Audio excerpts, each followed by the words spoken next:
शादी पड़े है, फिर मायके जाना जरूरी है। अब तो मोला घर से कहीं निकले की इच्छा नहीं होती, फिर का करबे, जात ला पड़ी। ले पहले टिकट ला ही बुक कर लेथो ना बहू, नहीं तो फिर टिकट नहीं मिली। अम्मा टिकट मिल जाई तो तोला आराम हो जाई। हाँ एक से फिर कहा तो।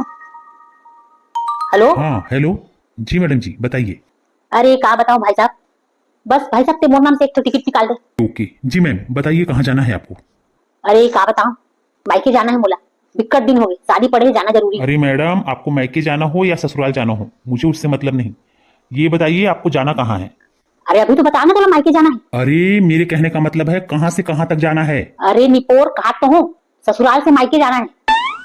लगते थोड़ा ऊंचा सुनती। अरे मेरी माँ आपको किस स्टेशन से जाना है।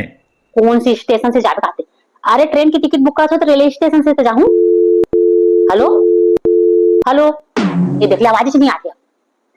हाँ रोहा फोन लगा दिस, देख ना पूरा बात नहीं करी और फोन लगा दिस। ऐसा कैसे मन लगा बकाम करे पर बिठा दे, ले ना बता। फिर फोन लगा।